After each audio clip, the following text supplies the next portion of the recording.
good. First, I was kind of half happy, and then now I'm totally unhappy because I'm trying to use these methods because it's very difficult. I mean, it's very difficult to apply these methods, especially because most of us, and I do count myself in this, I don't really have like a spontaneous motivation of renunciation, wanting to get out of samsara as quickly as possible, plus this huge, big heart. Why? Because you want to kind of lead everybody else into that state. And why? Because everybody has the potential to get there. I mean, I have this in my head, but I definitely don't have it in my heart. So I don't know how it is with you. So this is why then when the motivation of kind of wanting to get out of it, we talked about renunciation a little bit last time. Like when we have really understood samsara, and then it's like, then to apply these methods would be wanting to climb a very, very difficult mountain. But when you are prepared and you know that something really good is on top, even if it's just a medal or a prize because you were the first or something like that. So for us, we kind of, and I'm very consciously I'm saying us, we still have this kind of thing, but samsara, if I make it in a better way, I'll be happy, I will be okay. I think for us, the realization that as long as we carry with us this view of that there is that we grasp, or that we kind of believe in a self-existing I, me, that all we have to do is satisfy that one, and then we'll be happy ever after. As long as we carry that with us, one thing is very difficult to really eliminate negative emotions. Yeah, because as long as we don't see that this one who is actually at the base of the negative emotions, it will be very difficult to actually go against them.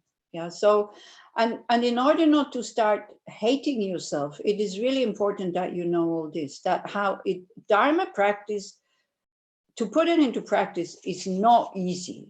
Yeah.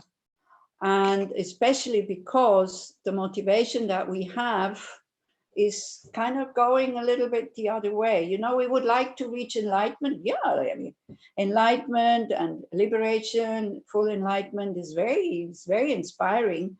But we would like to reach it, with all my attachment, with my friends and with my possessions and with my I.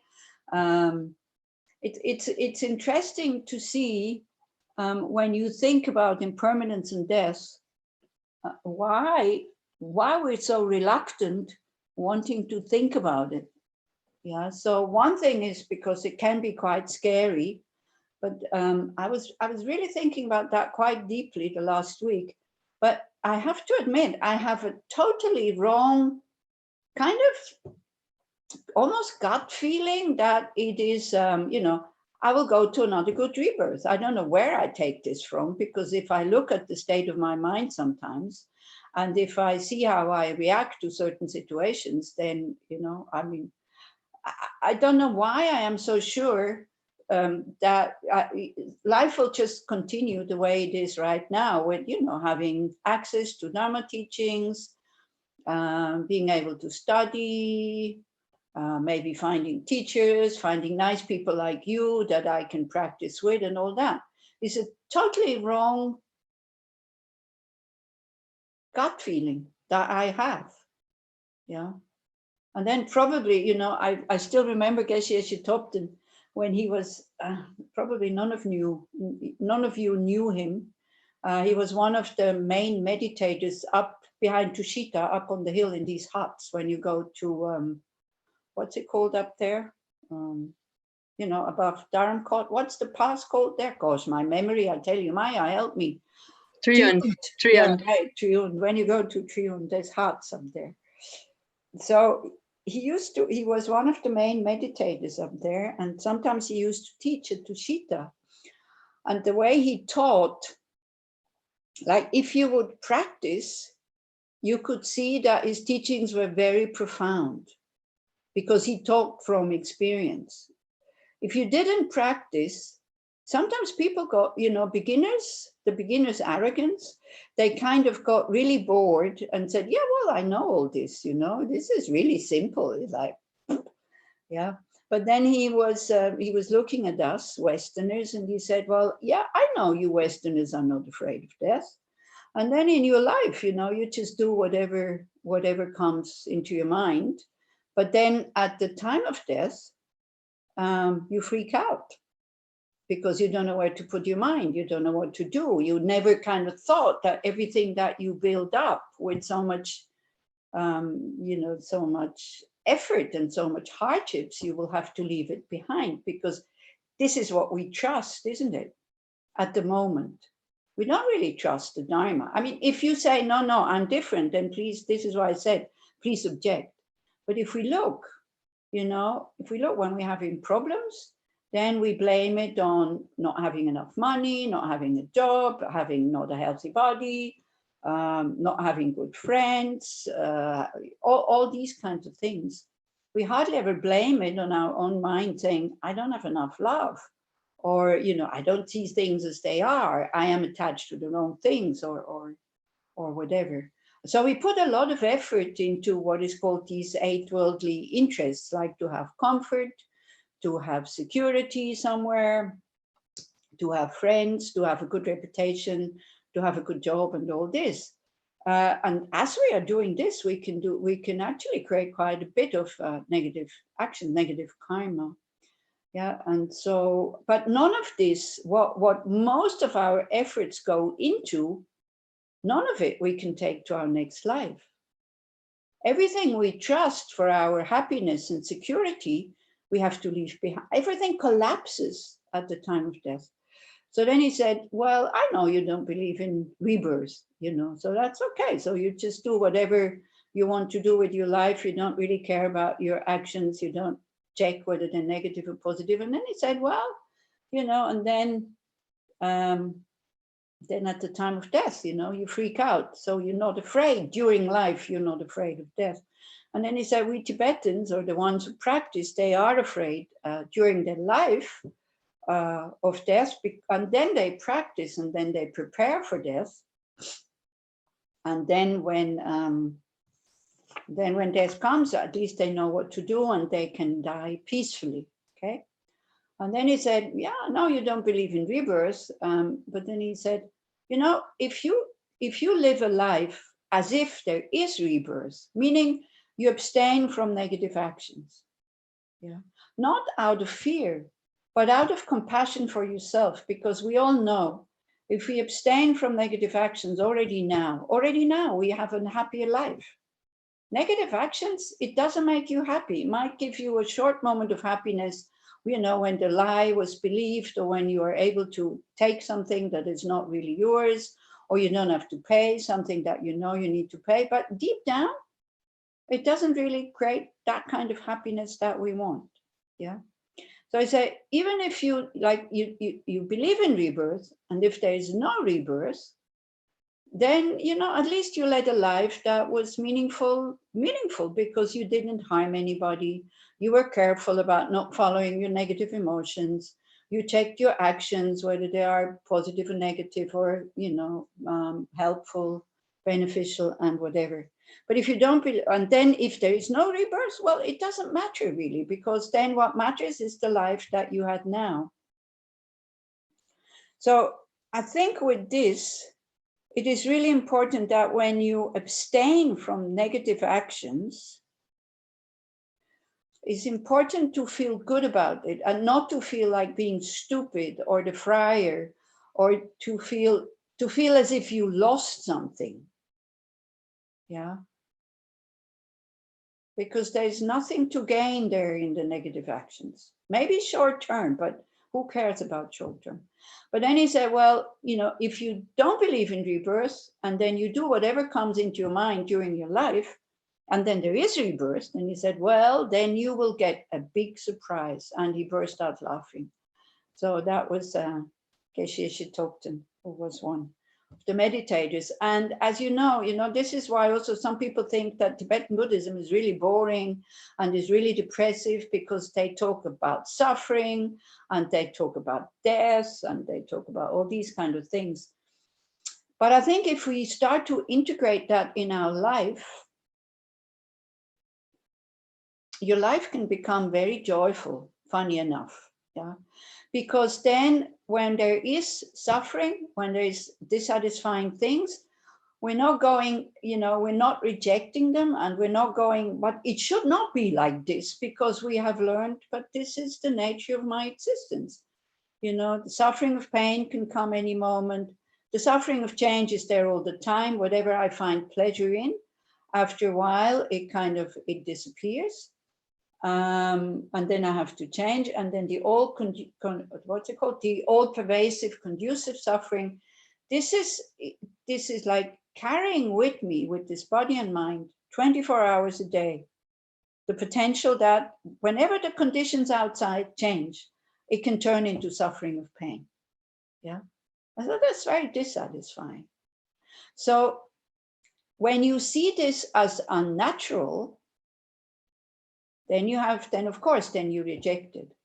When you see it as a chance to, one thing, to understand samsara, the nature of our existence, when you see it as a chance to, for example, to create or to generate patience, understanding, compassion for others for yourself and for others who are in the same situation, then there's nothing wrong about this whole thing. Yeah. But the moment you reject it, then there's even more suffering. The problem with this is, again, every time when I say something, every time I have to get a warning out. Acceptance doesn't mean that you don't do anything against it. Okay, that doesn't mean that you say, okay, I'm sick now, so Rita or Ani Losang said, well, it's natural, it's the nature of your existence, so I'm not going to the doctor. That's not what I mean. Yeah. But to see it as unnatural, this is what I'm saying. Seeing suffering as natural would mean we start to look deeper and we go, okay, this suffering has causes. Yeah. So what are the causes? So the causes that we can see are an unhealthy lifestyle, or an accident, or something that is inherited that you already were born with, like I don't know, I have very bad teeth since I was small. So so then these are the causes that we see, that we understand. But then also, why was I born with these teeth and not my brother? I always found it so unfair that he had such beautiful teeth and never had to go to the dentist, and it was me who had all the holes. And it wasn't even me who ate all the sugar and the chocolate, it was him. So as a child, of course, you don't understand about karma, that you carry this with you already. So how are you going to explain?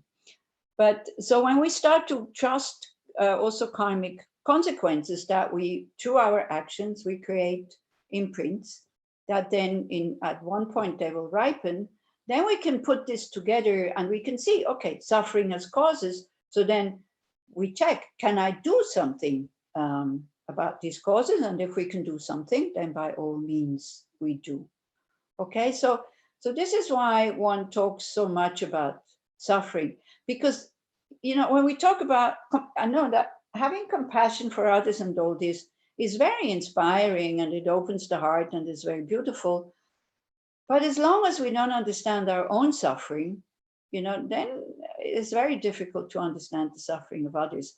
And it's already very difficult for us to understand the suffering of change. We understand the suffering of suffering, like the suffering of pain, but we don't really understand the suffering of change.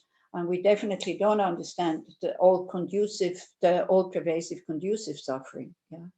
So then having this bodhicitta mind wanting to liberate others from their terrible state of samsara, then it's a bit of an illusion if we don't understand dukkha. Yeah. I remember when I was still at Tushita and leading these 10-day courses.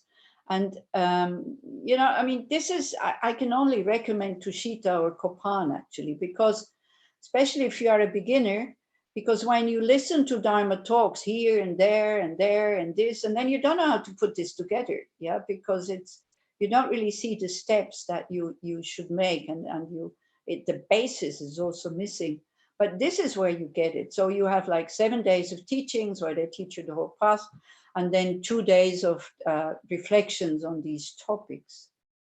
So of course, you know, the whole Buddhist path is very profound. So just 2 days to do the reflections is quite short. So I went to see Rinpo Rinpoche to ask him for advice, what I should ask, what I should leave out. So he said, well, don't meditate with them on the, you know, the suffering of the lower states, like hell beings and hungry ghosts. He said, because if you continue and if you insist, they will start throwing stones at you. So, because we don't really believe in these things. Yeah. But he said, but make sure that they understand dukkha, like their own pain, their own suffering of samsara, before you go to compassion. Although he said, you know, everybody always wants to know about compassion, but in order to understand and to have compassion first, we need to understand suffering. Okay, good. So we do a short reflection. We are still with the patience chapter here. We were having the 12th verse, I think, and I would like you to reflect a little bit on the last week. I think that was a bit the homework, you know, moments of happiness, moments of suffering. So while we do the reflection, first we do some silent meditation, so you allow the mind to settle on the breath, and then I'll tell you what to think about. I will read. You don't have to show the verse; it's fine. I will just read it out again, and then for you to reflect whether what you can get from this verse 12. Again, you know, why we do even just short moments of awareness is because without the mind, I didn't find the recording lesson. Okay. So I don't know. Maybe then you'll have to see if some of the administrators, I'm sure you saw the message, yeah? So maybe you send her the link, or maybe it wasn't recorded, or I don't know. To see whether this verse 12, whether there is some truth in it or not, and how we, you know, how these, each of these moments of happiness and unhappiness, we think they don't leave any traces, but they actually do leave traces because we react to them. And it's only by seeing our reaction that they, you know, the traces won't be so deep. So this is why we need awareness. This is why we need a calmly abiding mind. So then also we do have some experience what it means to have a mind which is free from negative emotions. And then there is some joy. You see, if you don't practice regularly, we don't even notice how many negative emotions we have. This is the problem. Then when you start to practice and you start to meditate, then it takes quite a while until we see the finer workings of the mind, how quickly it goes. You know, these thoughts, you see something and immediately you have an opinion about it. So most of the time we don't see it, but it creates habits, it creates imprints on our mind, which then kind of the reactions become stronger and stronger and stronger. And the occasion where you then react is smaller and smaller and smaller. Yeah, so this is why we do need awareness, and this is what we're going to train now. Okay? Just again, by sitting, if you can, with a straight back, full of self-confidence. Oh, I see Ronnie is here. How do you feel, Ronnie? Not too bad? Oh, Ronnie's sick. Ronnie is experiencing the suffering of pain, you know, the first of the grossest sufferings, but she's smiling, so that's nice. Okay, she can endure. She has patience and she has courage.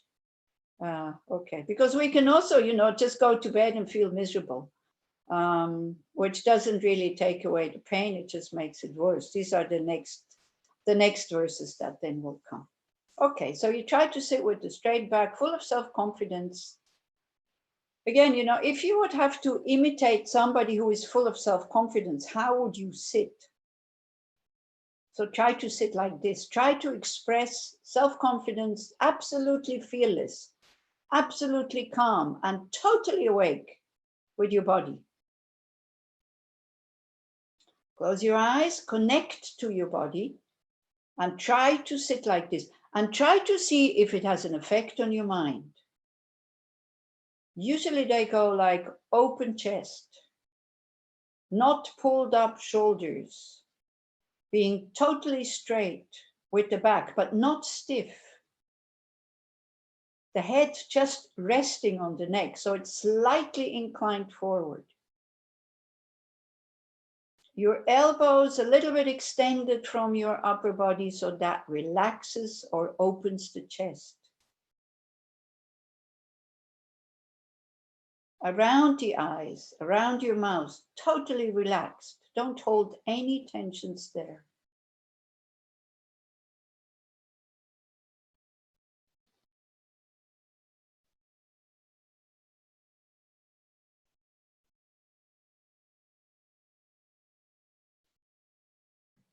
Trying to express fearlessness with your body. Composure, serenity, presence. And please, please, please bring some friendliness into that attitude. A friendly feeling towards yourself. Wow, it's a good thing what I'm doing here. You don't need to succeed, okay? But be friendly. Try to feel friendly towards yourself. First, maybe it was a bit cold-hearted, a bit not so interested. Then when you bring some friendliness into this, it becomes softer, not so stiff, warm-hearted, alive.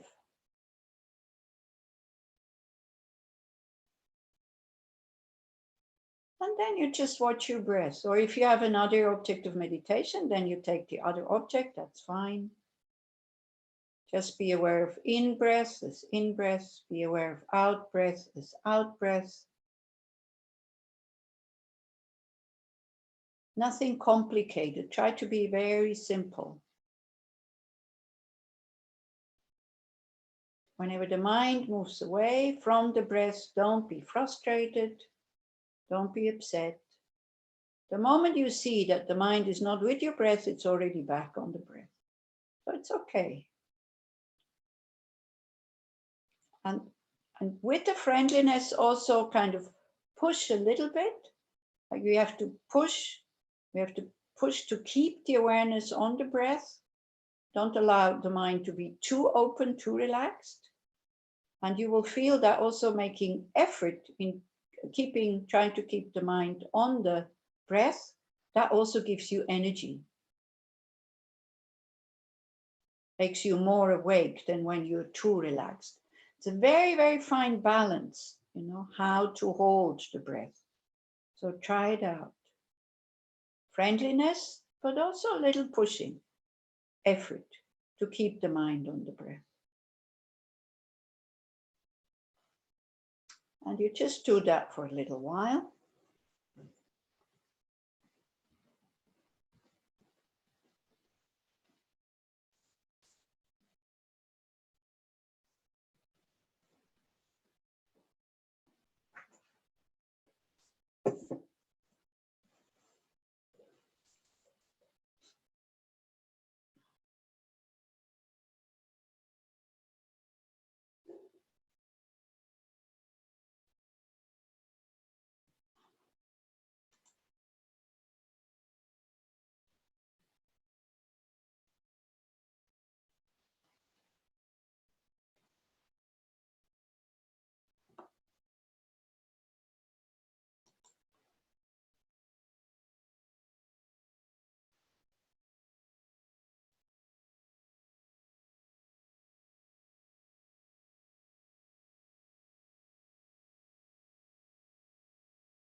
if in case you have problems of staying on the breath, what also helps is to see the breath as something really precious, because if we can't breathe, we all know, yeah, we all know what happened in the United States.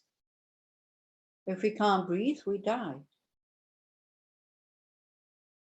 So if you have problems to stay in the breath, so you can use words, for example, by breathing in, you can think breathing in, it keeps me alive. Then we know that we have to breathe out. So breathing out, it keeps me alive.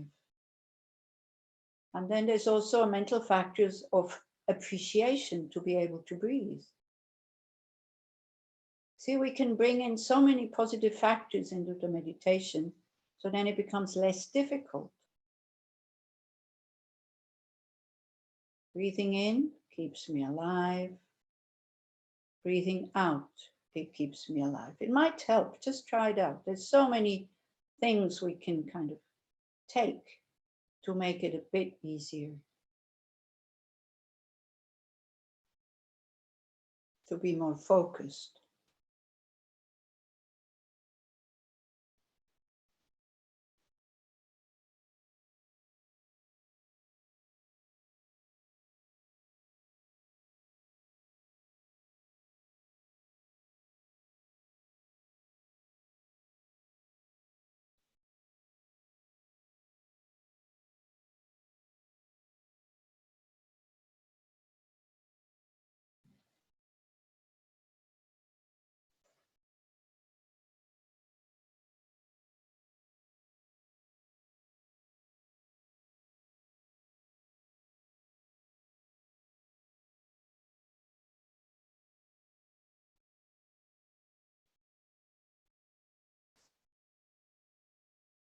Okay, then always very important is to check your motivation. Why you're doing this, why you're listening, why you turned on your Zoom.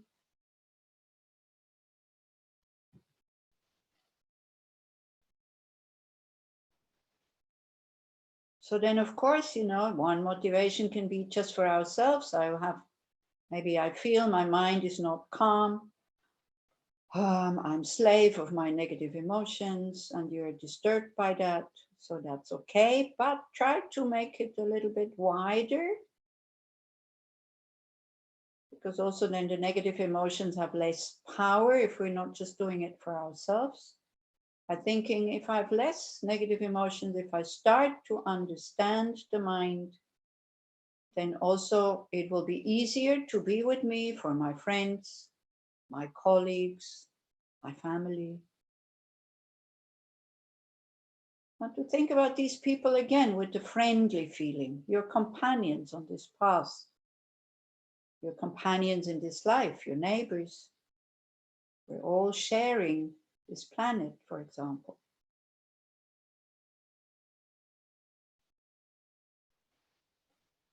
So every time you reflect, try to see a reaction, like your mental reaction. You can feel it in the body.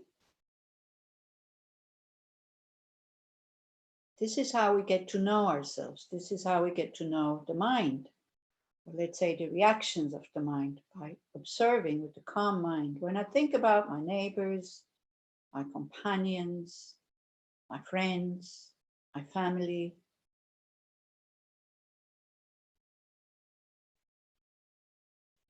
so we see we have like different reactions. Maybe if you have a problem with your neighbor, you only need to hear the word neighbor. Tuck, the heart is already closed. It's very narrow in your chest. When you really appreciate your neighbors because maybe they were helping you in the situation now, then your heart opens.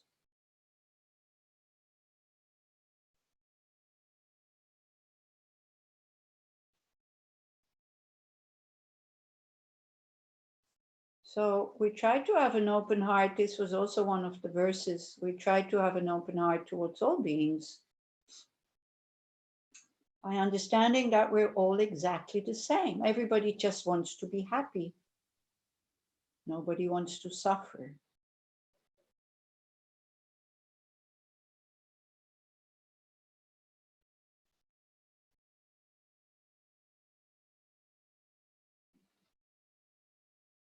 And everybody has a right to be happy, because the happier people are, the less they will be harming others.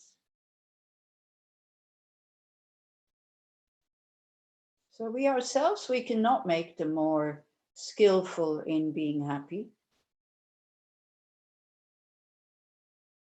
But we can still have friendly feelings towards them. Then we suffer less about their behavior. Not to judge, to see maybe the action is negative, but still have a friendly feeling towards the person. Wow, our life will become so much easier.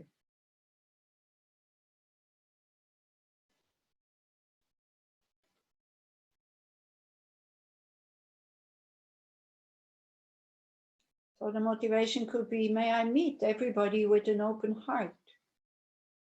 May I learn to do that. That could be a motivation for listening to Dharma talks.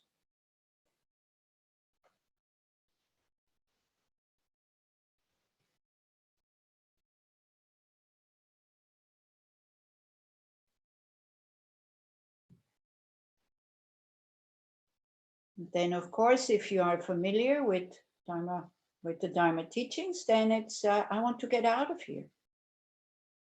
Having understood, first thing, having understood that the nature of my mind is clear and pure, and it's so frustrating that I can't lift that potential. So frustrating that I'm being reborn again and again and again under the influence or under the control of negative emotions. I'm fed up with this. I want to get out. And then the motivation would be, in order to lead all other sentient beings who have the same potential to that state.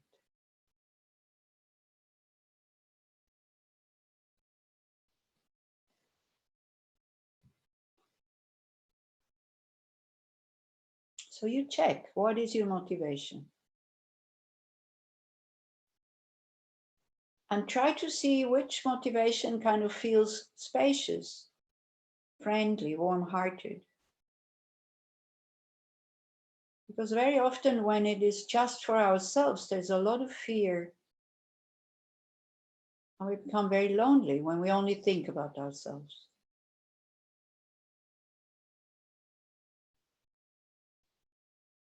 In general, people are just concerned about themselves. You know, they always blame others. They don't love me enough. They don't treat me nicely. They don't respect me. And they're lonely and dissatisfied. The moment we start to be concerned about the happiness of others, we're less lonely, more content, more open.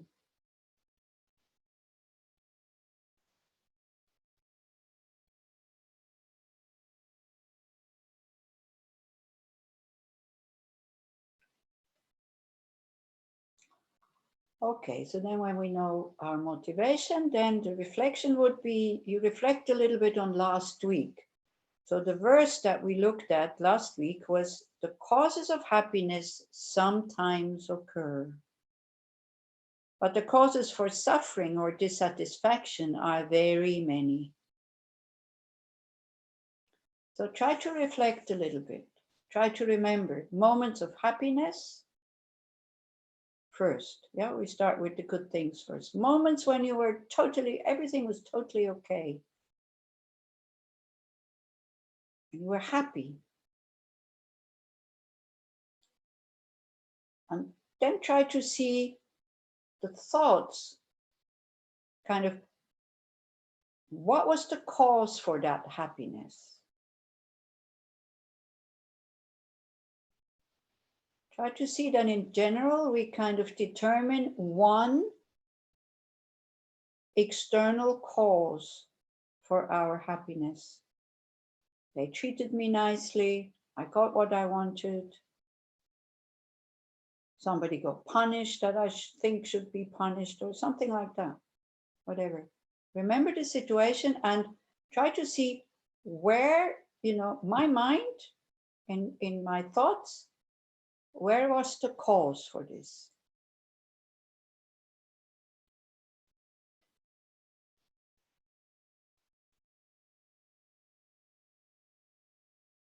And very often we see that we kind of determine one cause and we totally forget how complex the whole situation is.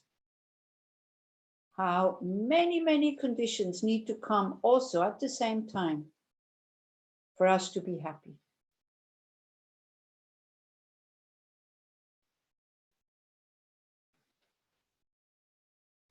We're just observing, right? We're not judging anything.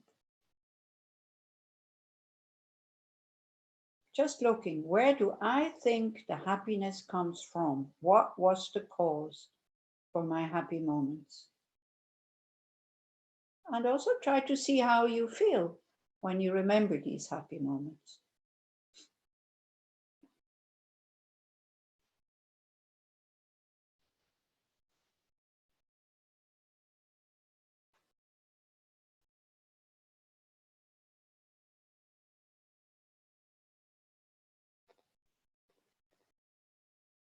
So the next one is, but the causes for suffering or dissatisfaction or unhappiness are very many.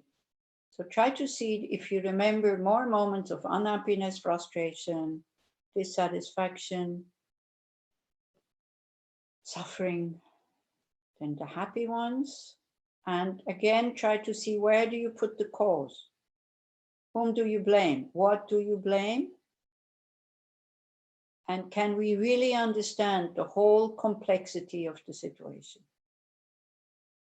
If we could, now that you are reflecting, try to see not just this outside cause, but many other things. If we could, would it make the suffering kind of less? Would it be paired with understanding? And would we then be more patient and even more compassionate than if we just blame one thing?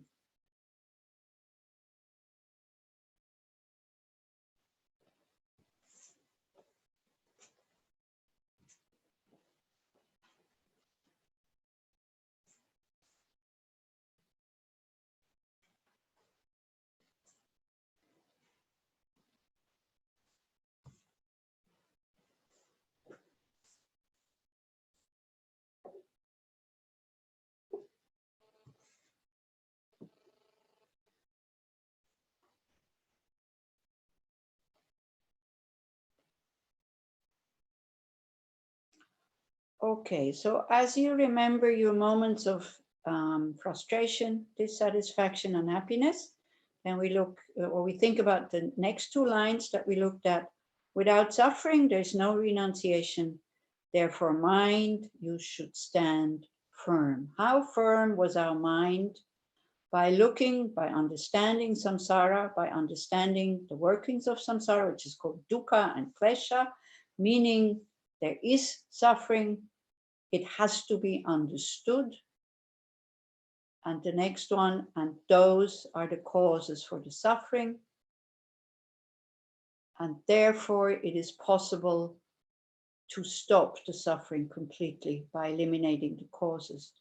How firm was our mind whenever we were blaming something for our unhappiness, to say, okay, hello samsara, hello cyclic existence. Now I see.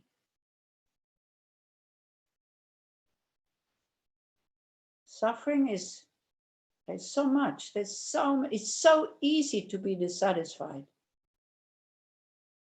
It's quite difficult to be happy. And the dissatisfaction stays much longer than the happiness. That's the nature of our unrealized mind. Now I see. Now I will not go against outside causes, I will go against inner causes. My wrong views, my negative emotions, and I will stop collaborating with them. I will still have them for a long time, but at least with awareness, I will not act with these negative emotions as the force behind. as the engine or the motor.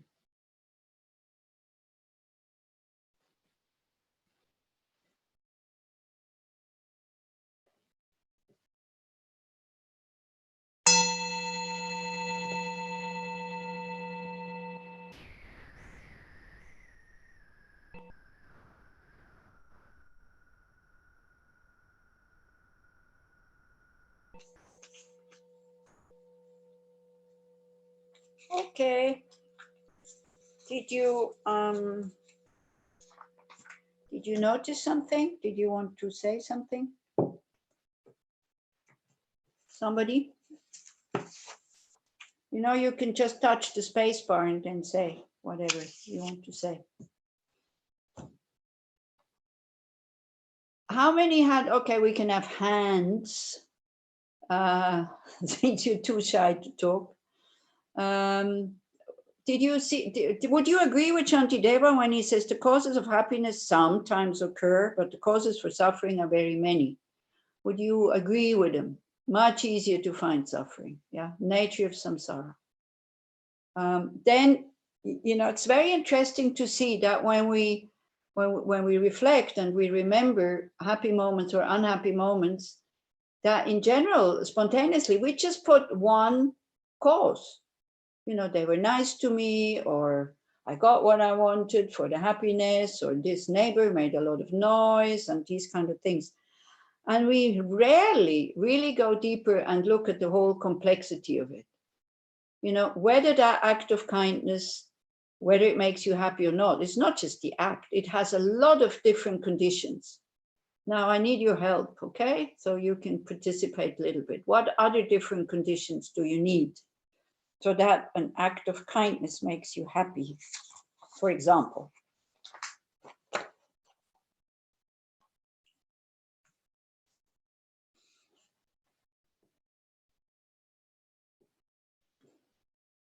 Yes?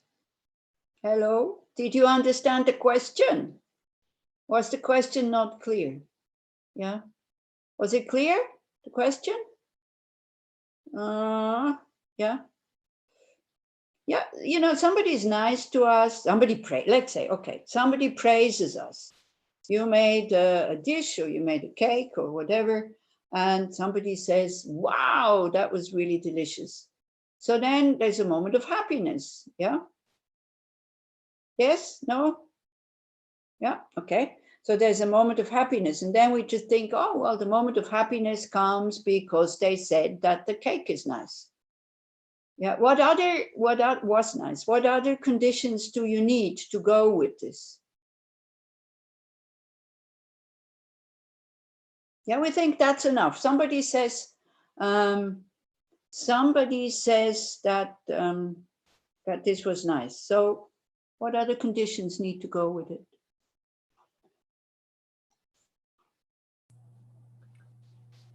What do you mean, like satisfaction and things like that? Huh?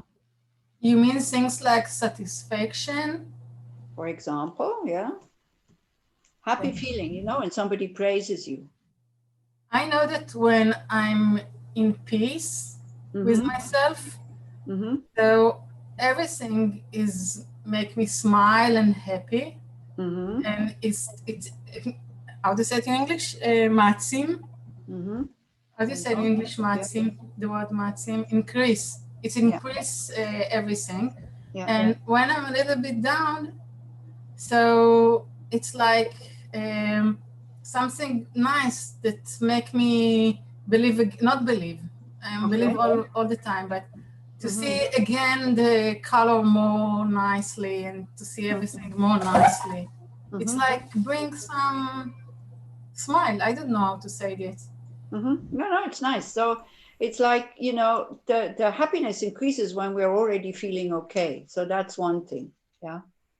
Like for these happy feelings that we have, and usually the happy feelings are kind of from outside conditions. So this is like this worldly happiness. So we need to be in a good state already, because otherwise, when we are sad, depressed, and all this, somebody praises us. Not even praising is kind of helping us so much.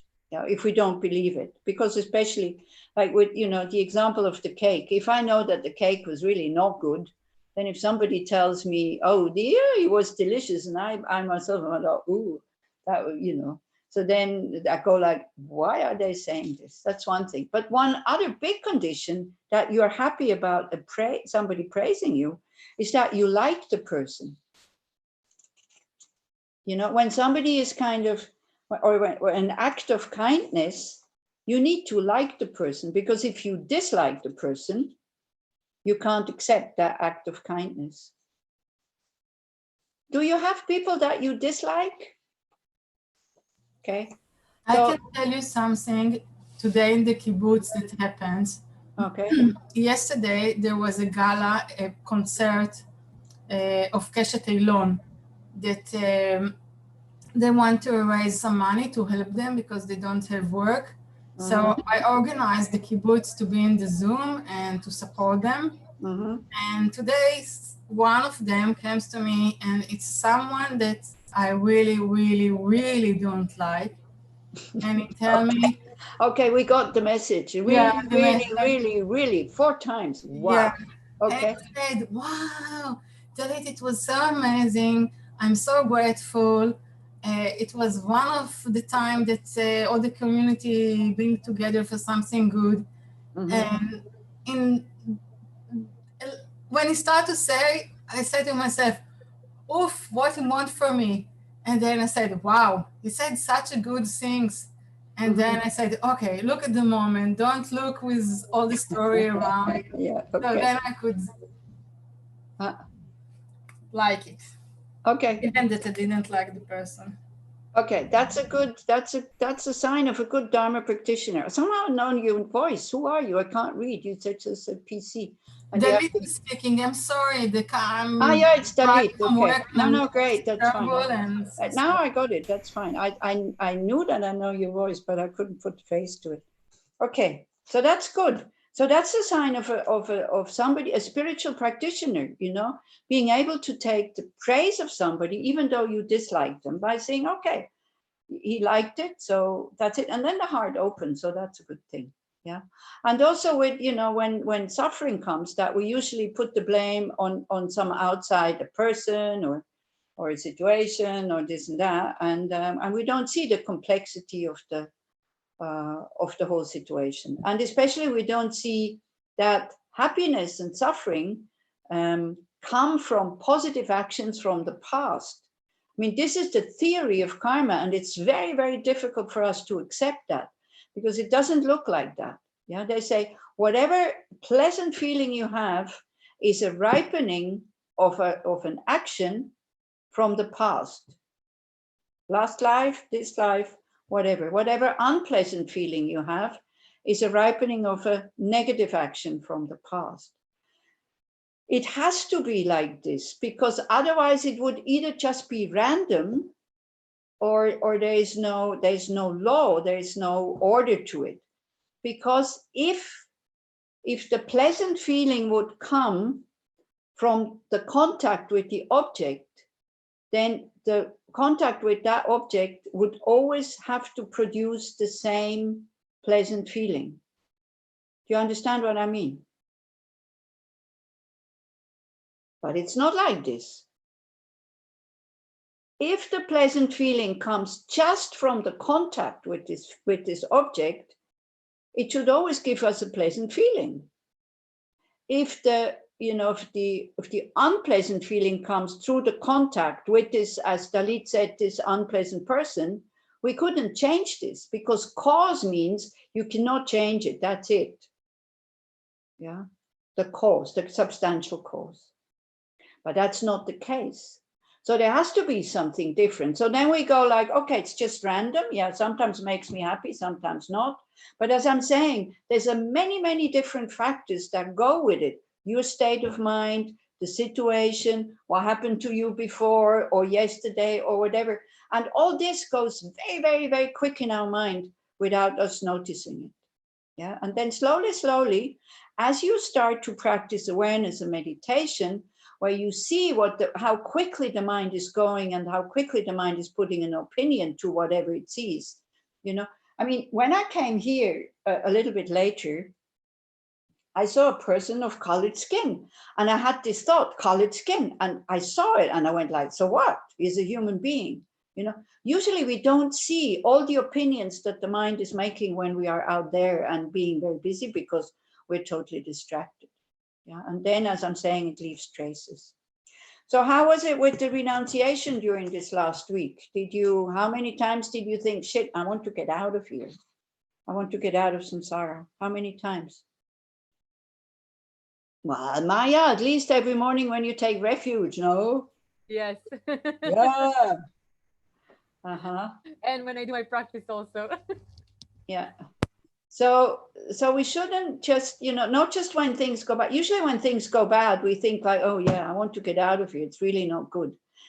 So this is why this is advantage of suffering, that when things are not going so well, then at least it reminds us of our practice. It reminds us of the nature of samsara. There's not one place where we really feel safe. Yeah, and maybe you've heard, stories that somebody heart attack or lost all their money, or, relationship is finished, and all it can happen just like that. Yeah. So, and that is what is called samsara. Everybody understands the word samsara?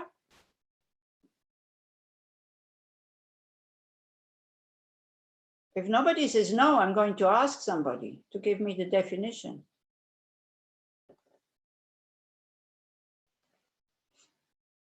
Everybody understands?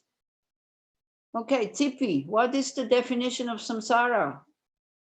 So that we are sure that everybody understands. Please again, yeah, so what is samsara?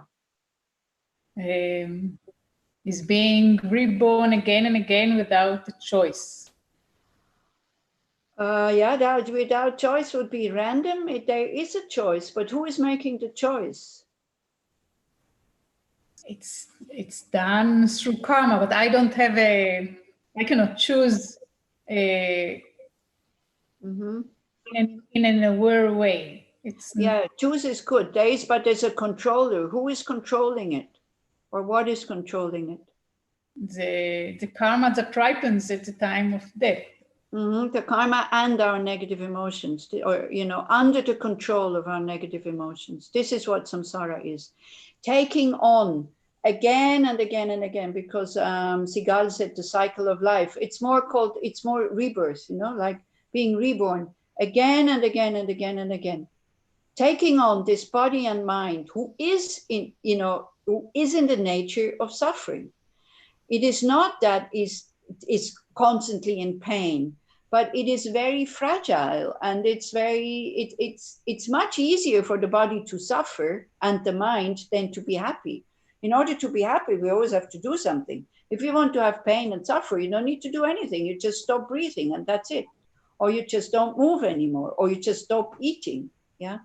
You see, we do a lot just with the body. We do a lot for the body. We do yoga, and this is not me. This is some other people, okay? Yoga, jogging, sports, healthy food, and all these kind of things. So if it would be in the nature of the body to be healthy, we wouldn't need all these things. And then, so it really helps. Okay, of course, it helps to keep the body healthy, but the moment you stop, boom, the body goes the other way, right? So that's what it means. It's not in the nature of the body to be healthy. So it's actually, when you don't have too much pain and when you're not sick, that is an unnatural state, strangely enough. Body needs a lot of care to not to smell bad, not to get sick so that it doesn't function anymore, and not to die. It needs very, very little for the body to die. Yeah. So this is kind of being under the control, being born again and again and again with what is called these 5 contaminated aggregates, or with this body and mind, which are in the nature of suffering. Like at one point or the other, it will lead to suffering. This is what is called samsara. And as Tipi says, whether we want or not, you can say, no, I don't want to be reborn, but it's this life instinct that we have, that the mind at the time of death kind of grasps at the next existence and enters wherever it just, so desperate to have a body. We're so used to have an identity And then we are so desperate to have a body and to have an identity that we just enter a combination of sperm and egg, not when we say, sometimes people ask, do we choose our parents? No, we're so desperate to have somebody that we don't really look. We can't look, we don't have the awareness to look. And where we have a karmic connection also, yeah. So it's not random, there is, so can you please define it in a word? No, not in one word, this is what I mean. Samsara means taking on, life after life after life after life. These what is called 5 contaminated aggregates. Can maybe somebody give the Hebrew definition for 5 contaminated aggregates for Sigal?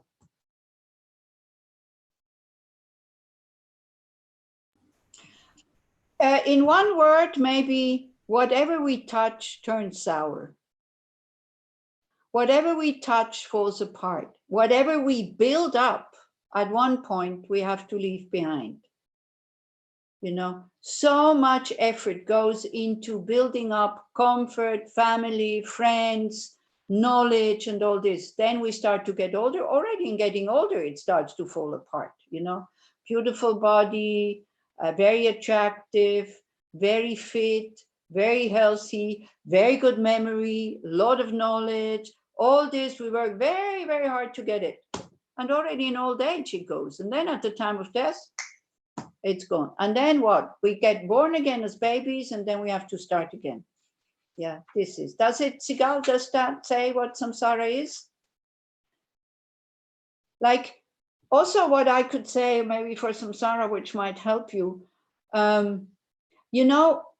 we all have this incredible potential to love all beings, to have compassion, meaning having the wish for all beings to be free from suffering. We have this, no, not the same life, next life. We have this incredible potential to know things as they are and not be stuck in these appearances in our opinions, but yet we can't live it. And that's dissatisfying. We have to make so much effort to be a little bit happy, and it always falls apart when we die.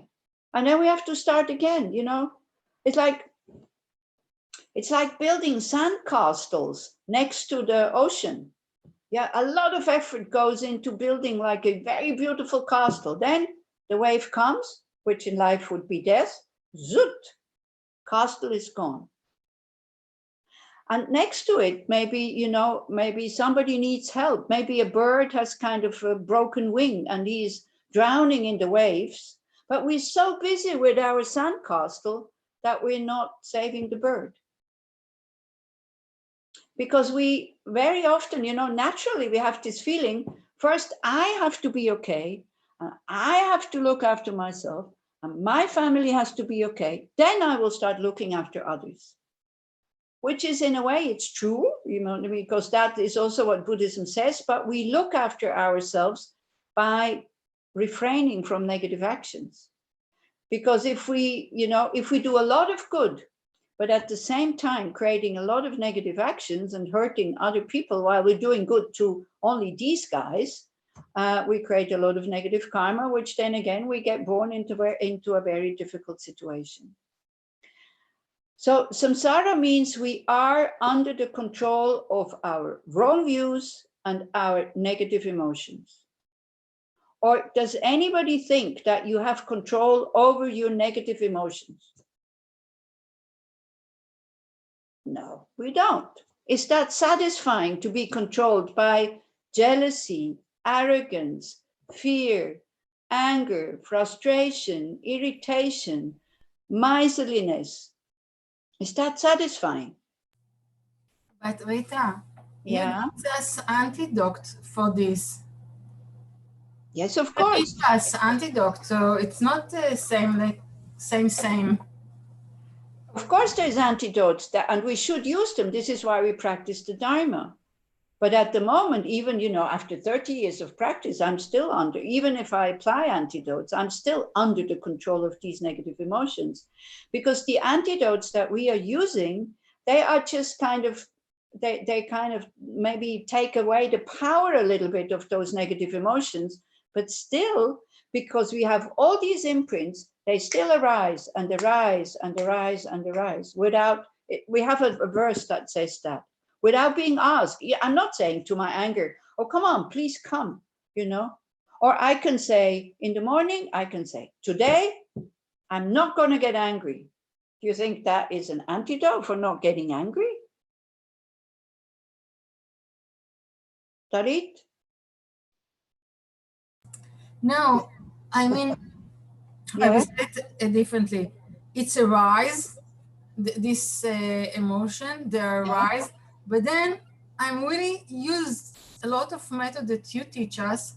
Yeah. And when it arises, I'm looking at that and talk to myself.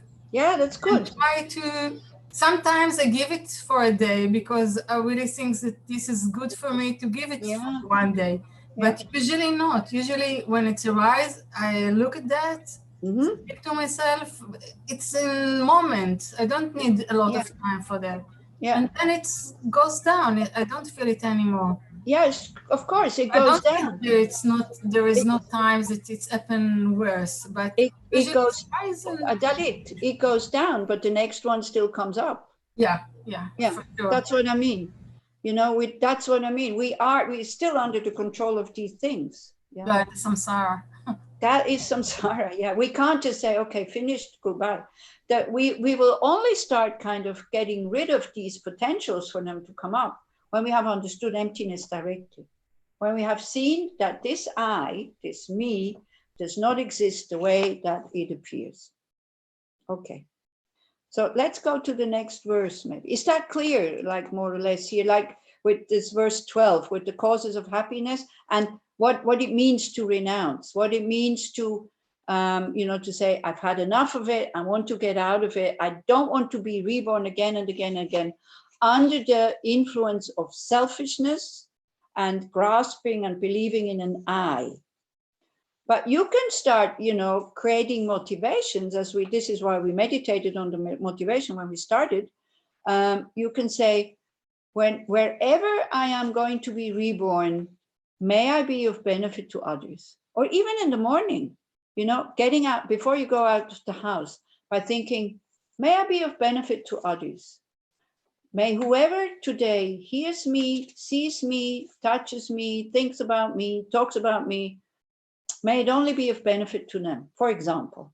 That is a very good training not to, for those negative emotions, not to kind of just come up like this a lot. Because then we remember also, oh, I wanted to be of benefit, you know. And as the lead says, I mean, there's so many antidotes, like temporary antidotes. The real antidote, which then gets rid of it, is only a kind of emptiness, yeah. All the rest is kind of conventionally working with them so that slowly we can approach emptiness. Because if your negative emotions are there all the time, there is no way you will understand that there is no I or no me. Because whenever there's a negative emotion, there's a strong sense of me.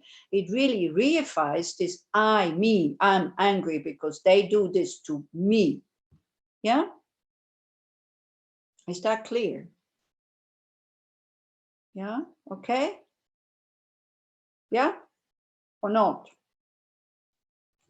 I can't read minds, dear people, and especially if I can't see your face, then it's like, I don't know. Okay, so number 13.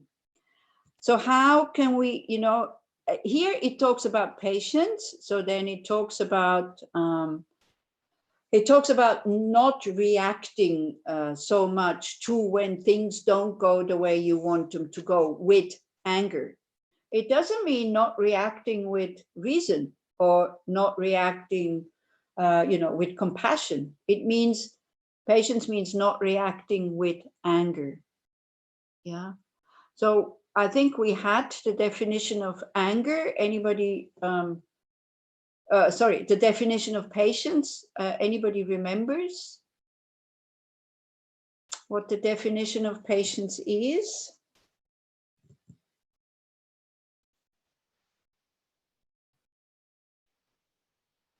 try, you know, we're a group of friends. It's okay. You're not going to be in the Facebook tomorrow. Oh, imagine what she said. Yeah. Definition of patience.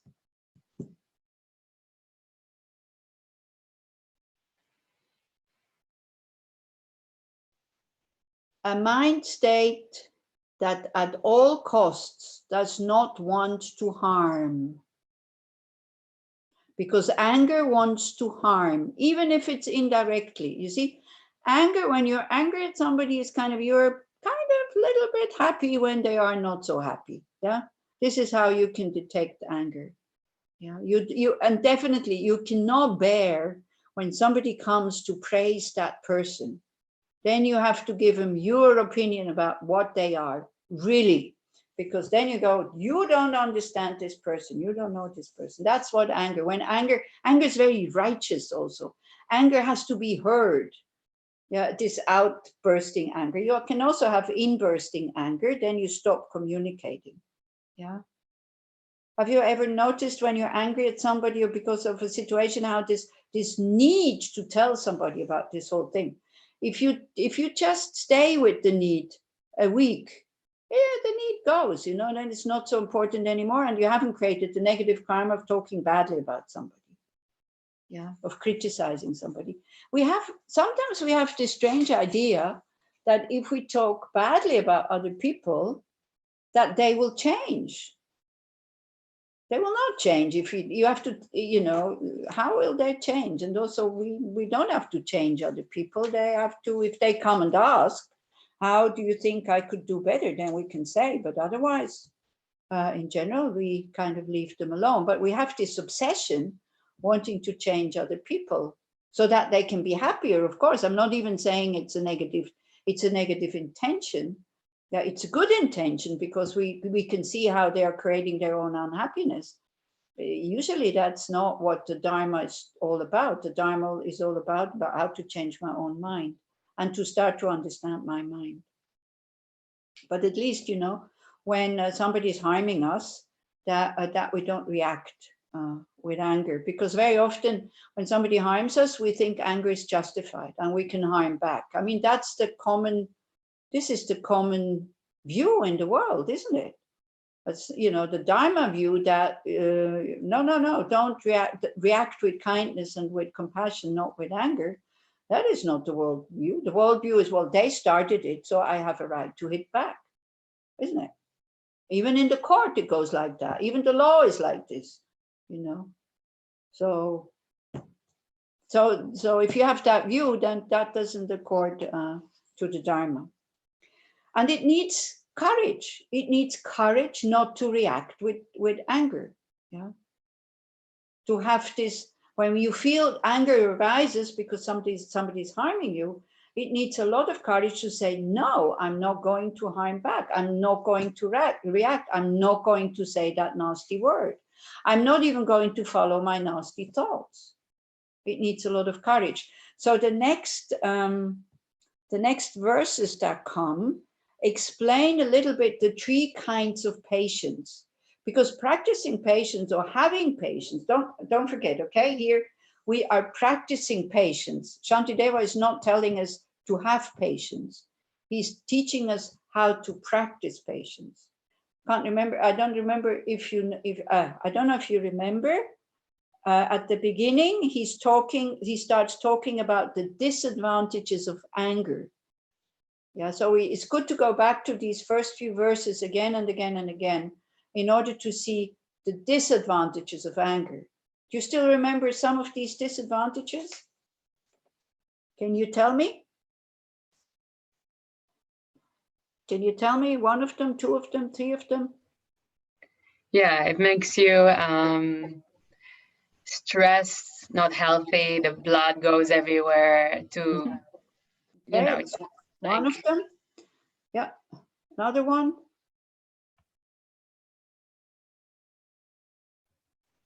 Makes you unhappy. Makes you unhappy. Not at the moment. This is the thing. When you're really angry, you feel very alive. You know, you have to see when anger is there, it's the Lita saying, take a step back and look at the anger. It has some kind, this is why we're so attached to it also. It has some kind of, I don't know how to say, observe, yeah, observe. Because you see, none of us wants to be unhappy. We have this very strong feeling of not wanting to be unhappy. If anger would only make us unhappy, we would have left it long ago. But unfortunately, it has this kind of almost pleasant something. Gives us energy, that's for sure. Gives us energy, makes us stronger, makes us feel stronger, more courageous. And we are I, me, tak. You know, it kind of makes us very present also. Yeah, this is another thing. Anger kind of, your mind sees quite clearly. You're very present when you're angry. Yeah. Anger can be looking very, very sharp. Yes, Ronnie? It leaves a bad residue in your surrounding. Exactly. I think for me, it comes out as the worst. Mm-hmm. Yeah, it spoils the good atmosphere immediately. Yeah. And it stays for a long time. You know, if you've been friends with somebody for a long time, or somebody likes you, or good relationship, and then sometimes one moment of anger can destroy these many years of good relationship, because somebody gets really hurt and really frightened. And It even closes your heart. yeah. And even though maybe the person didn't want to hurt you, wasn't angry, they're just like me. And, you know, the other day also we discussed about emptiness and where's the I and all this and all that. So people thought I was getting angry. I was not getting angry. I was actually very happy, because I thought this, you know, the conversation was going in a really good way, because they all said what it's not. So I got quite excited to kind of show them that, you know, that's not this and not that, not that. And they thought I was frustrated because they couldn't find an answer. So I said, there is no answer to this question. And I said it like this, there is no answer to this question. And if I talk like this to Swiss people, they get frightened, you know, they think, I'm not what's talking another about, I wasn't talking about hurting people, I'm sorry. Okay. I was talking about the residue it leaves around you. Yeah. Even if I was mad at somebody else or at some situation and the people around me had nothing to do with it, it leaves the residue of my anger. It spoils the whole also thing. Yeah, it spoils the atmosphere. But then, you know, if it has nothing to do with the people around you, it for the moment it leaves a residue, but then you go away and they go like, wow, did you see her? Ooh. You know, it's not really a closed heart. So it's not as bad as when somebody feels hurt directly. When somebody feels hurt, a part of the anger with the person who hurts is, as you put it, that they are for the first period they are in high. I made it. Look at him. I made it. But I'm more concerned sometimes about really the residue that it leaves around. Yeah, it does. And not only that, it leaves karmic imprints of like habits of getting angry again, and people getting angry at you. I mean, this is another advantage. And Tommy says you can't enjoy anything you do, eat, watch, hear. Yes, exactly. And for me, this is one of the biggest disadvantages. We want to be happy. We want to be relaxed and all this. And the moment you're angry, you know, you can't enjoy anything. There's no joy in your life. There is energy, very strong energy, but there is no joy. Yeah. So in order to be able not to fall into the temptation of getting angry, because it seems so natural and it seems so easy, then there's the next few verses. So patience, it's a mind who doesn't want to harm. It doesn't want to harm others. Yeah, so we refrain from harming them by saying these unpleasant words, because we're not really hitting and killing, I think. But we can say quite hurtful words sometimes, you know, knowing this is their weak spot, and tack, we go right into it. And yeah, so, I mean, I do that. How could I not feel anger for people I know driving with a drunken state who is risk to? Well, anger doesn't help Bruno. You know, Bruno is, how could I not feel anger for people I know driving with a drunken state and who is a risk to kill pedestrians or motorists? It doesn't help. This is the thing. We can see that, you see, when you see somebody, when somebody does something,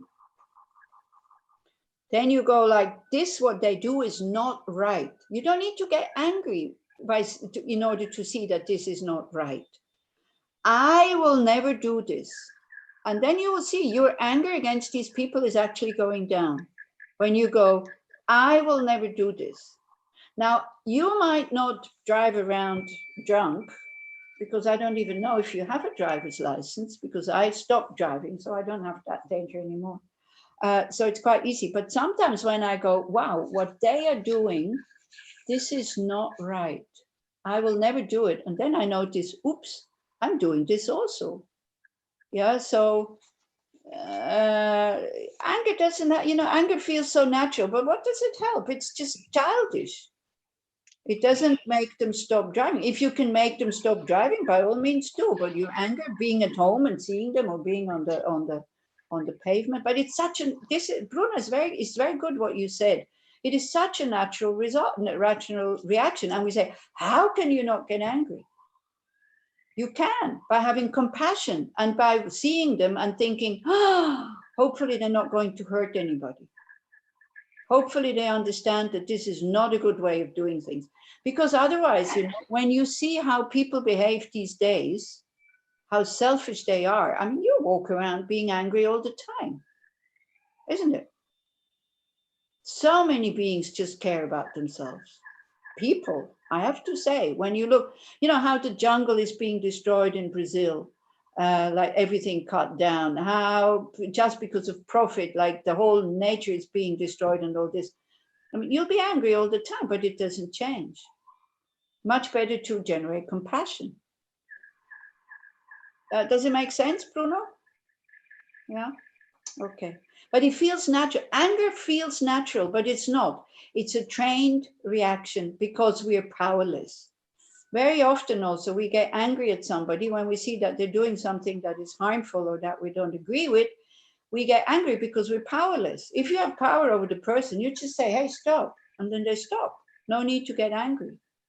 But anger thinks that we're getting a bit more courageous. Yeah. So Shantideva is telling us to practice patience. Patience, like not getting angry at the other, because when you are angry, it's a very strong energy. You lose control. This is the problem. With anger, we're losing control. So Shantideva is talking about this strong anger. So one thing is we're ruining our health. We're ruining our peace of mind. The other thing is that very quickly we can lose control. And then, because you're not, that driver that was driving by who is drunk, you come home with this angry mind. What will happen then? Your anger will need some outlet. And then maybe, your partner or your mom or whatever has not cooked the right dish. You were looking forward for this whatever, because she said she would cook that. Usually it's the she's who cook, yeah, partner, mother, whatever, sister.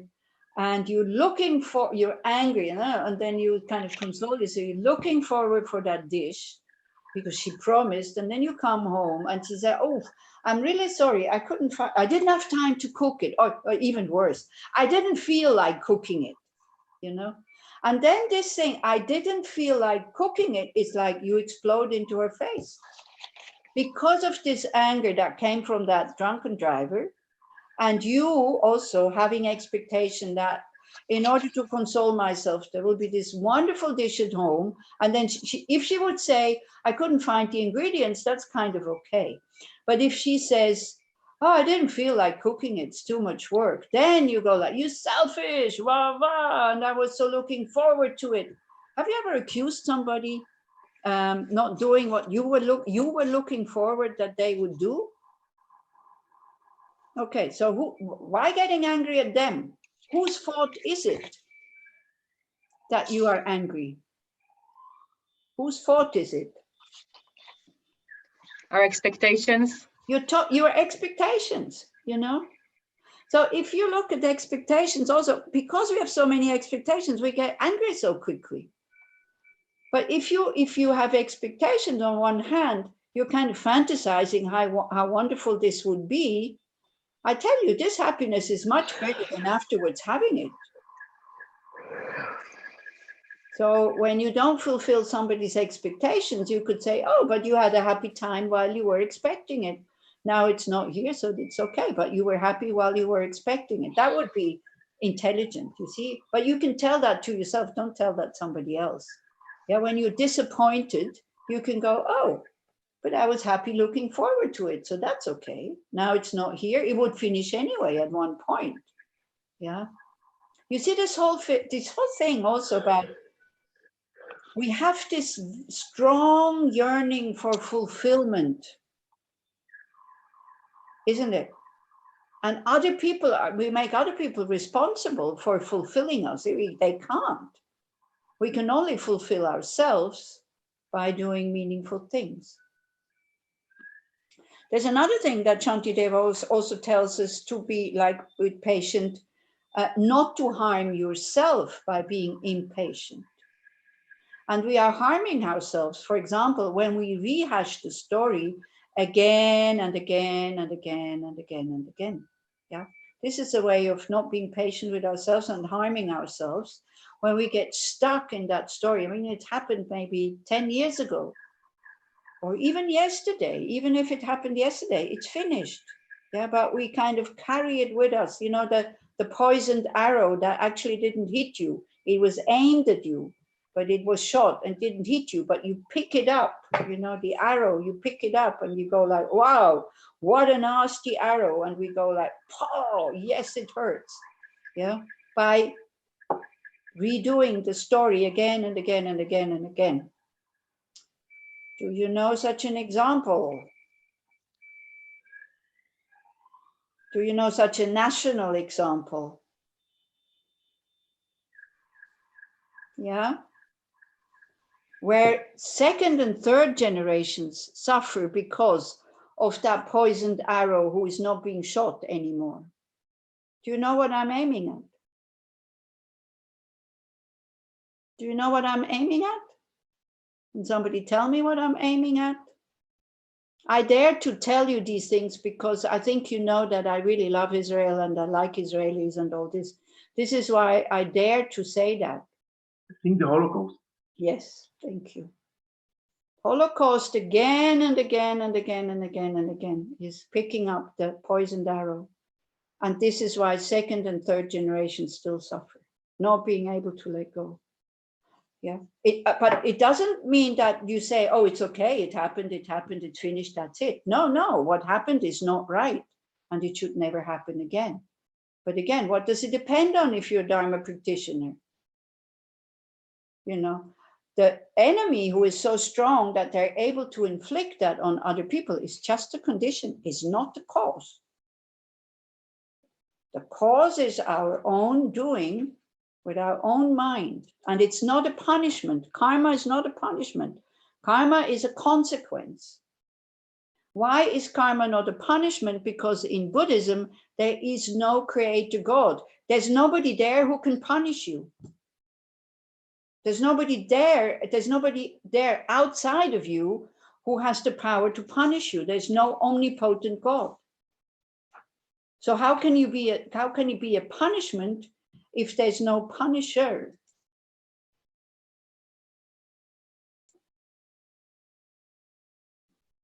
Yeah, well, no, not in Buddhism. In Buddhism, we wouldn't agree to that. This is what science says, these things. Yeah. You know, suffering comes from our thinking also.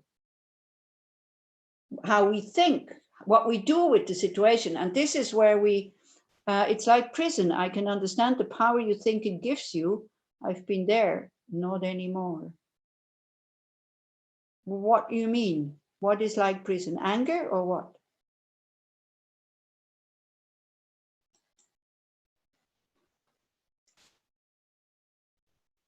Anger, yeah, right. Yeah, it seems that it gives us power, but actually anger is a form of weakness. Anger is a sign of weakness. You know, when you don't know where to go anymore, you get angry. Yeah, angry. Yeah, you're very right, Sigal, that's it. So it's good to see it like that. It's a form of prison. Yeah. So in order not to get into this form of prison, Shantideva tells us to practice like with 3 different situations. Practicing patience with 3 different situations. One is with outside conditions, and that's the mildest. Okay? That yes, angry, it's from pain. Yeah, but again, you know, getting angry at the pain, beyond anger is always pain, suffering.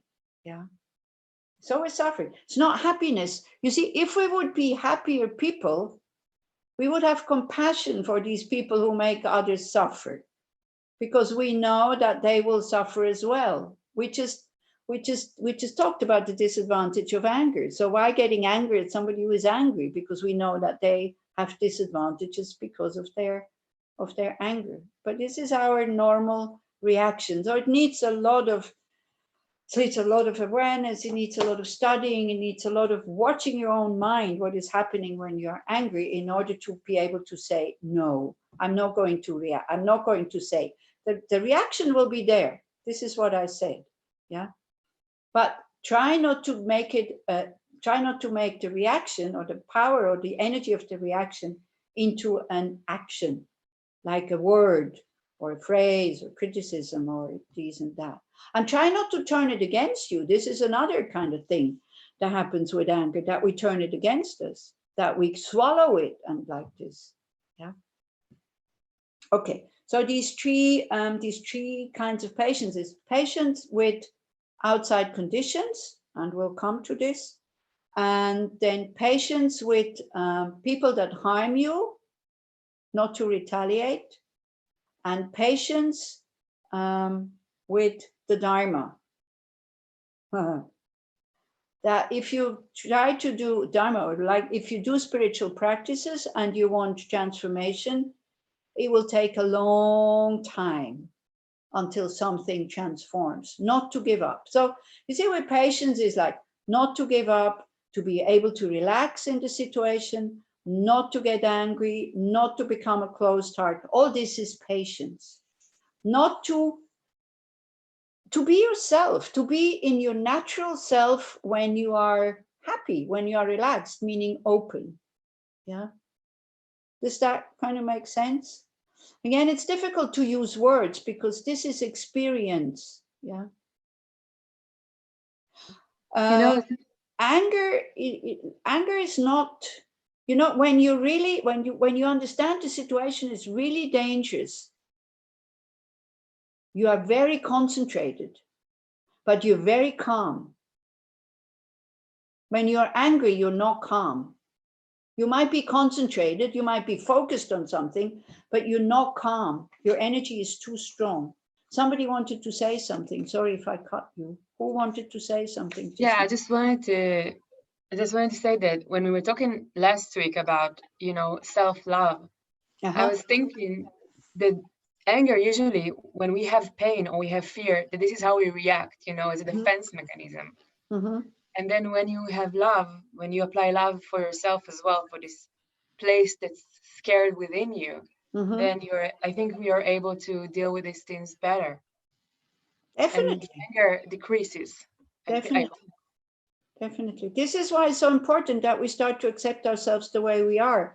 But again, not self-pity, but self-compassion. Yeah. Not self-attachment, but self-love. Yeah. And love and compassion has the wisdom to see what is really good for me in the long term. And in the long term, it's good for me to practice patience. Yeah.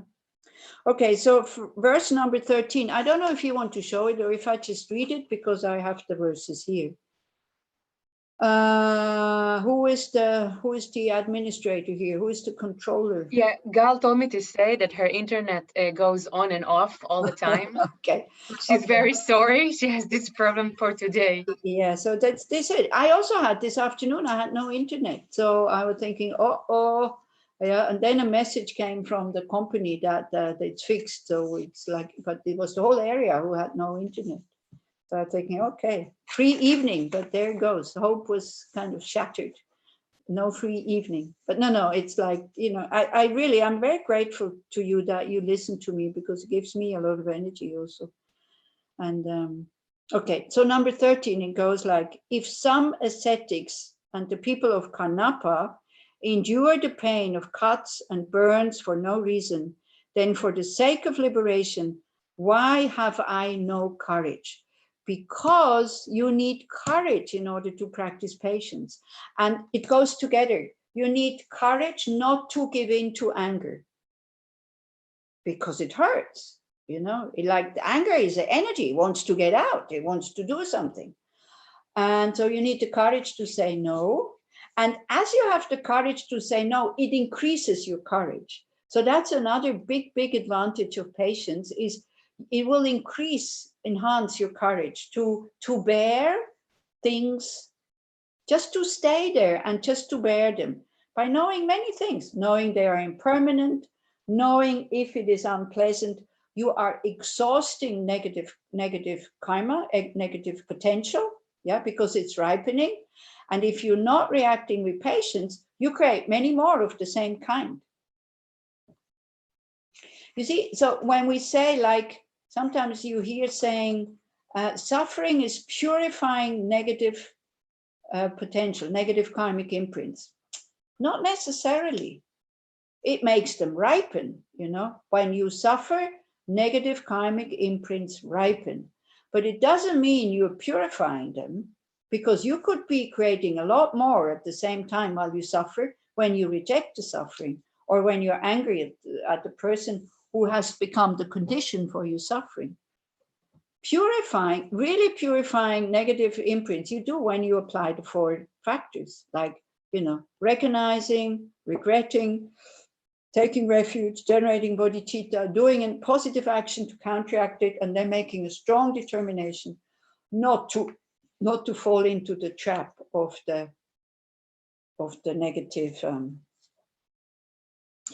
emotions, to get angry. Yeah, not to act when you feel the negative emotions coming. Then you purify negative karma. Yeah, but people can, you see, people can create, especially when they're suffering, they create a lot more negative karma by being nasty to the ones who seemingly have created the cause. Yeah, with anger. It doesn't mean you shouldn't stop people from doing negative things. If you can stop them, by all means stop them, but not with anger. Not with anger, but with reasoning.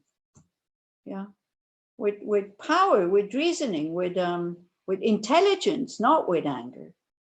Because if you stop somebody who is angry with anger, yeah, they might stop because they're afraid of you. But the moment you turn your back, tuck, you know, they hit back. To stop somebody from harming somebody else, by making them afraid of you, that is not clever, because they will still continue to do it when you're not looking. It's the same with children, you know. Maybe the kids are afraid of being punished or something like this, and then they don't do it, but you don't look, then they do it. Yeah. So we should start to understand not to do those negative actions, not out of fear, but out of compassion. Out of compassion, by knowing the consequences of our negative actions. You see, if a child plays with matches, and then the parents come and just say, oh no, we told you you're not allowed to do this, now you're going to be punished, the child is not going to understand, and it will feel bad. It will feel that I am a bad person. If you teach the child the consequences of playing with the matches, the child will still feel loved, and it will not feel as a bad child. So it's the same for us. If we start to understand the consequences of our negative actions, we don't feel guilty, and we will be able to do them less, or we have more energy to withstand the kind of the shempa, you know, the temptation of doing. When we understand consequences, compassion comes up. When we start to think, oh, I'm going to be punished, then there's fear. Now that's no good. Yeah. Either there's healthy fear and there's unhealthy fear. Healthy fear is love. Healthy fear is love for ourselves by saying, you know, even though it's difficult to say no, but still I say no, but I know in the long run, it's not going to be good and I'll be very unhappy in the future. Yeah. So this verse number 13, it teaches us, and then we do a short reflection on it, and then we stop here also. We already, again, we did only one verse. I thought like today I can at least go on till 18 or something like that. By seeing that when we, also, okay, so the people of Karnapa, this refers to extreme ascetic practices such as starving or inflicting burns and cuts upon oneself because one thinks there's something good in it. If we see that there is a reward at the end of the line, or at the end of practicing patience, or at the end of bearing hardships, it's okay. How many of you do extreme sports? You know, it doesn't have to be so extreme, but sports that are painful. Okay, Noam, are you Noam or is this the other one, the Noam? What do you do? Can you tell us what you do? You have to unmute yourself, yeah. Yeah, play football, not that extreme sport. So what do you do? Play football, can you hear? Football, yeah, football, yeah. Wait, I have to raise it a bit, your voice. Football, okay. It's painful, I know. I used to play football sometimes also because of my dad. I wanted to impress my dad because he was a very good football player. So I had to learn everything about football, and then I started playing myself for a while. Yeah, it's very painful. Yeah, even just the training can be painful. Anybody else? Yeah, Maya? Well, it sounds like that Iyengar yoga could be really painful. Yeah, it can be very painful also. Of Yes. course. Yoga is very painful. I almost broke my neck, then I stopped. So because I didn't have any pleasure. So you see, we can have pleasure in these things if we have the right attitude, meaning again, consequences. We can bear the hardships when we see that there's something good in it. And I'm pretty sure that all of us, we have done it. Yeah. So, so he says, if those people who do these silly practices just to show people how courageous they are, you know, they say they're standing with the hand in the air until the arm falls off or something like that, or standing in the middle of 5 fires or these kind of things. So just to show how courageous they are. Yeah. So that's not such a big goal, but it's good. It's good because people see like, wow, look at them, what they do and all this. So then one can bear hardships. So then he continues to say, then for the sake of liberation, why have I no courage? Yeah. So again, he reminds himself, hey, I wanted to go out of samsara. I wanted to really finish my suffering and my causes of suffering. Why? Because on top of it, I want to help all others to go there. So if other people can bear hardships for these silly things, why can I not bear the hardships of practicing Dharma, for example? Yeah. Okay.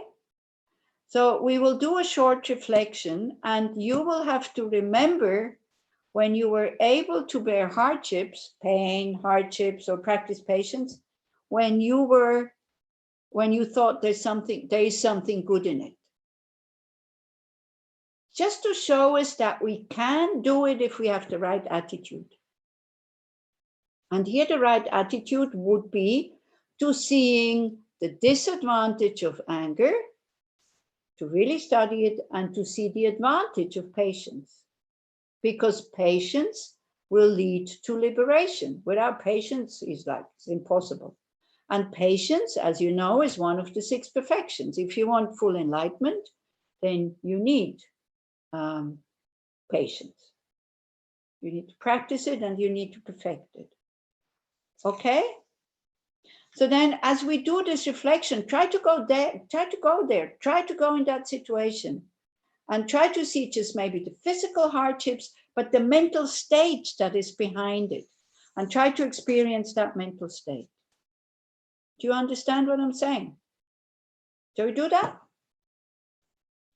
Because it's, you know, it's very good for our self-confidence also to see that, hey, I can do this because I did this. I already did this. Yeah. And I'm sure you will find something. Okay?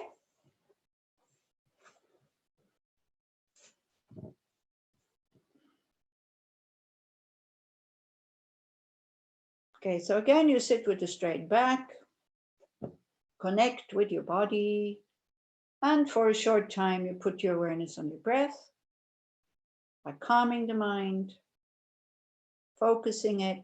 Again, a calm mind by itself has happiness inside. So if you are constantly unhappy, it means you have no calmness. Either you're too dull, then you get depressed, or you're too excited, then you get angry very quickly. And you have a lot of expectations and attachments. So just by watching your breath, judo, yeah, judo is another one. Just by watching your breath, just by keeping your awareness on your breath. If you do this for a while, for a few weeks, like practicing daily, very quickly, you will find some benefit from it.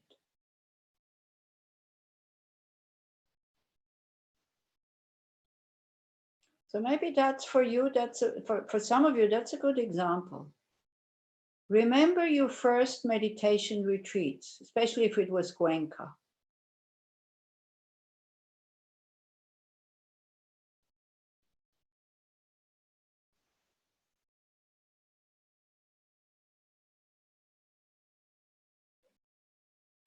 And remember that even though you did sign up voluntarily,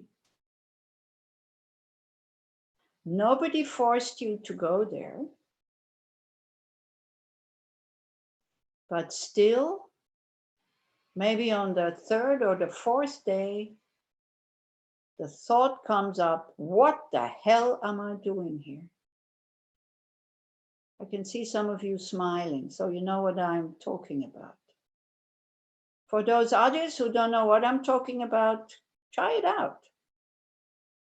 So remember the 3rd or 4th day, despair, tiredness, pain everywhere. But still, you came here voluntarily. So even though, you know, there is this understanding, this is really hard, because it is hard and it is very painful. Try to remember, try to go back there. But something made you endure. What is it that made you endure?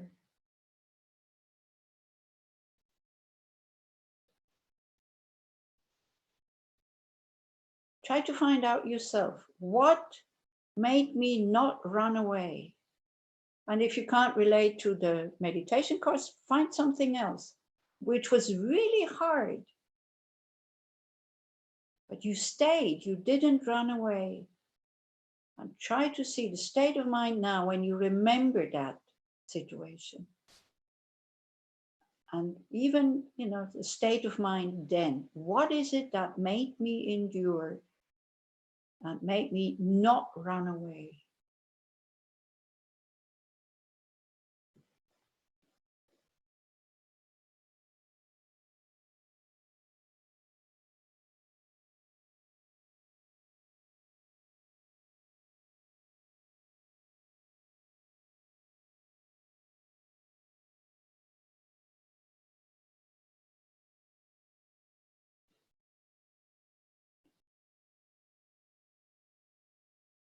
And then, you know, even knowing that it's hard, you went back to endure another meditation retreat. or another such situation.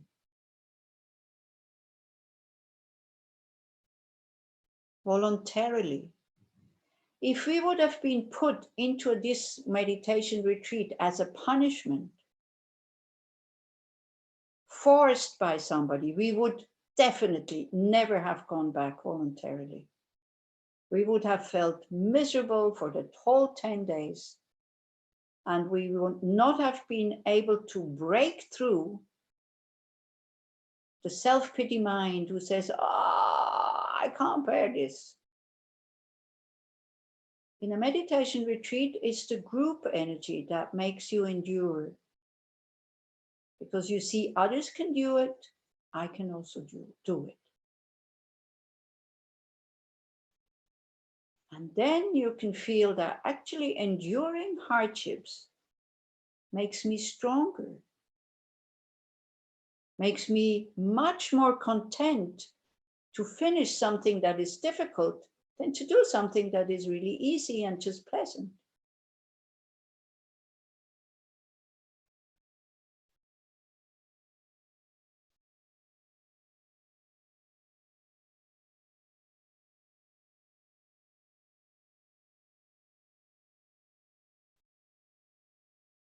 And then the next verse, Shantideva says, there is nothing whatsoever that is not made easier through habit and acquaintance.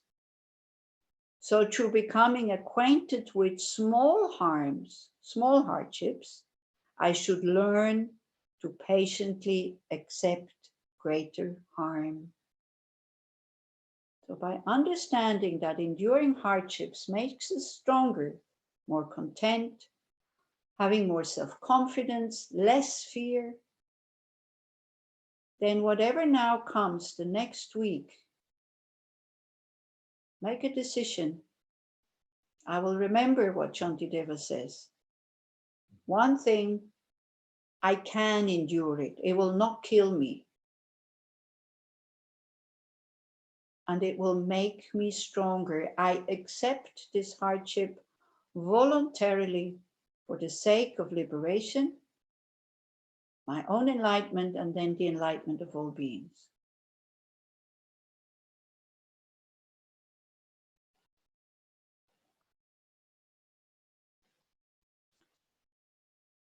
And then maybe just to see how running away does not help.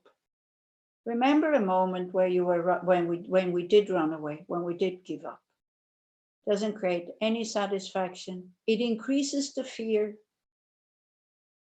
Looking away doesn't help. Ignoring it or suppressing it doesn't help.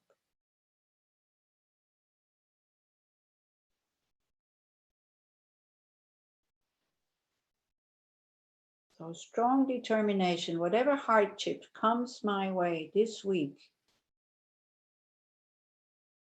I will look at my first reaction to it, the resistance. I will breathe into the resistance, open up, give it space, accept it, give it space, but not react on it. And then use whatever phrase, whatever thoughts will help me to be able to endure. By knowing nothing doesn't get easier by getting used to it.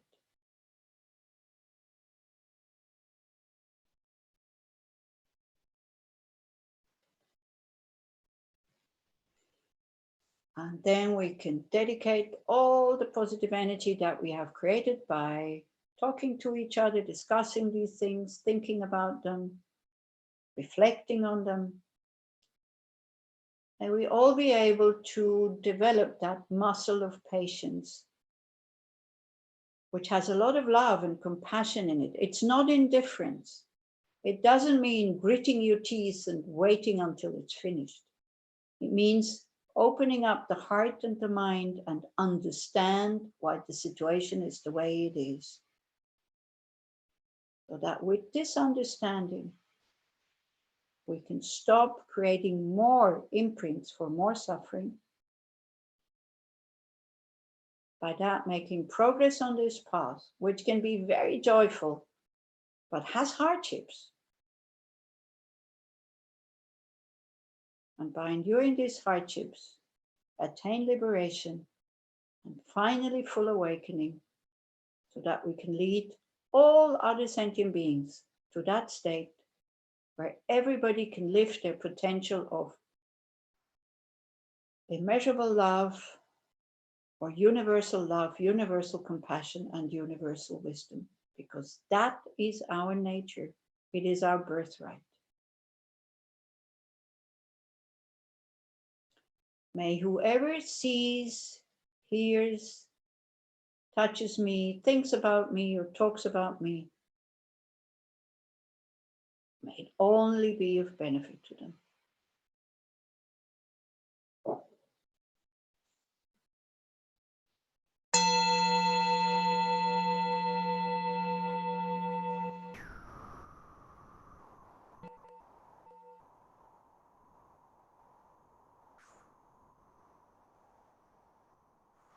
Okay, well, thank you very much.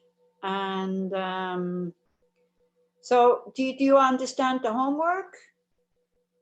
And try to make some notes so that we can share a little bit, you know, what you endured during this week, what came up that would have been really difficult. And there was, you know, you feel the resistance, and then you breathe into resistance, you open up, and you try to see the complexity of the whole thing. Already that, when you try to see the complexity of the whole thing, you're not just, you know, on just one cause. Because if you focus on one cause, then your mind gets very narrow. You see the complexity of it and you welcome it and you say, hey, thank you, welcome. This will make me stronger. Yeah. And so life becomes an adventure instead of being a challenge. You're very welcome, everybody. Those people who say thank you. Thank you very much. Do you have questions, or you want to say something, or you're very quiet? How come? You know, when I'm there in Israel, you're never so quiet. Never so late. Huh? It's so late. Yeah, it's already 10 o'clock at night. It's true. Yeah. Thank you very much. You're very welcome. So have a very good night. Have a good rest. Because also don't forget what who was it? I think it was Yanai who said, when I'm tired, it's very easy for me to get angry. And it's so true. Yeah. So don't have that expectation on yourself. You're stressed, you're tired, you're frustrated, and then you have the expectation that you shouldn't get angry. Hey, it's normal. Yeah. It's normal. So don't get angry at your anger, please. Yeah, you're very good people. You're trying. That's good enough for me. So at least make it also good enough for you. Okay? Okay. So have a good week and maybe see you next week. And Ronnie, may you recover very, very quickly. May the fever disappear. From us too. Yeah, from everybody else too. So we all dedicate for Ronnie's health. Okay, bye, good night.